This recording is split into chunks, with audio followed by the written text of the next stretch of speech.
All right, we're back with the Mesa Plus trade. The Mesa trade originally in the Arizona rules was a breakout trade inside of a trend. Remember, today we're talking about trends. Let's take the US dollar Mexican peso again.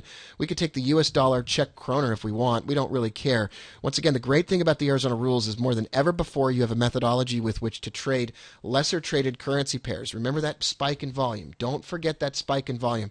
That spike in volume in lesser known exotic currency pairs is quite extraordinary. Remember also the risk increases when you trade those exotic pairs, and the leverage requirements are different, so don't get caught off guard. Make sure you demo trade before you trade live.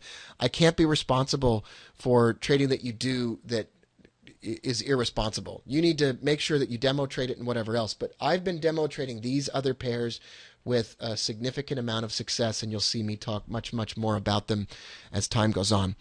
A Mesa trade is named after the city of Mesa in Arizona. A mesa in Spanish is the word for table, a flat surface. It's a perfect name for a breakout trade.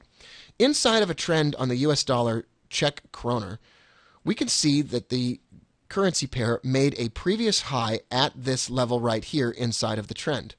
A Mesa trade simply waits for a break above that level. But, as you've heard me say now repeatedly, we want to take these trades on a spike in volume, not just for the sake of taking the trades. I think you'll automatically see also that the divergence trade would get us in much earlier. Let's say you miss that divergence trade, and let's say that you're confident in the trend because you like trend trading and it's your thing to do. A Mesa trade is an opportunity to get in on that trend even though you missed the entry that came on the divergence or the stochastic trade, or even the change of color on the standard diamondback trade. It's a momentum trade. Breakout trading always trades last. You're always the last person to the party. But for some people, breakout trading is the way you trade.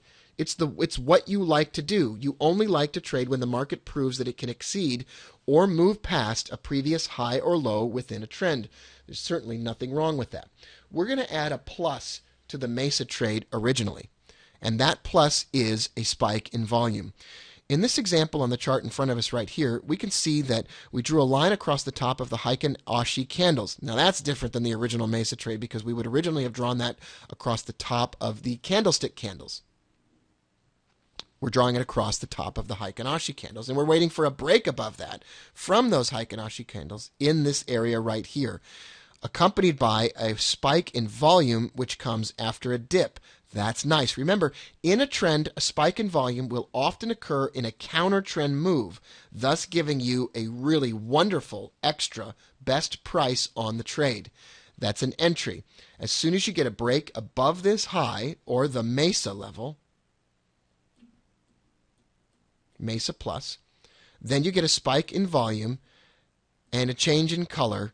You get a chance to trade with the trend, and it's still a great trade.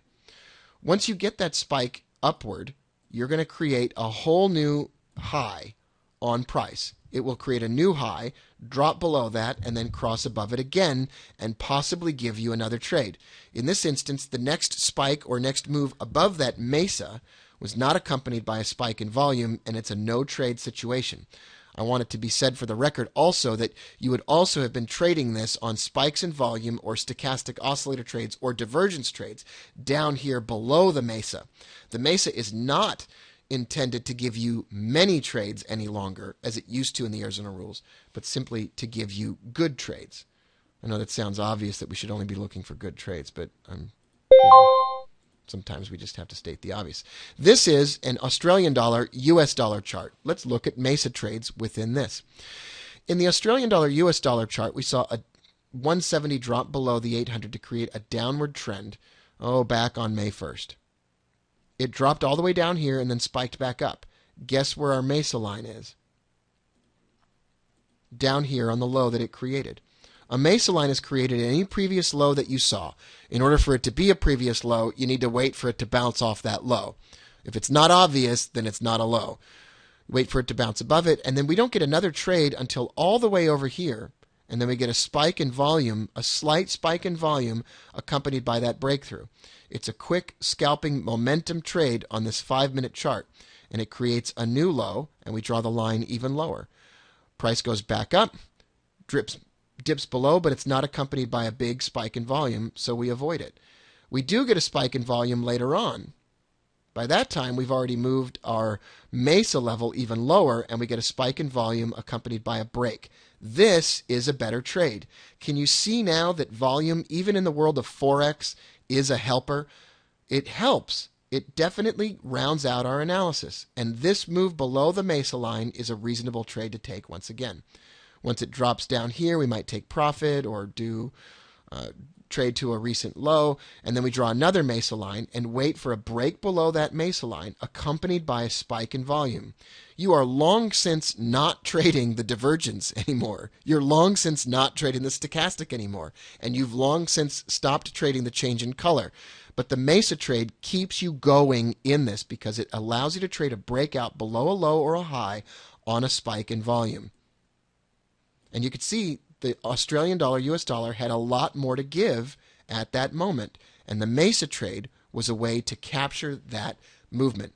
A Mesa trade is simply the drawing of a horizontal level of support and resistance across a high or a low in a trend, and then trading a breakout of that level accompanied by a spike in volume immediately before or quickly after that breakout. Sean, I'm going to listen really deeply to see if I can hear a question that comes up. There have been no questions on the Mesa trade. All right. Do you have any questions, Sean? No, sir. That was a great explanation. The Mesa plus trade in the Arizona rules.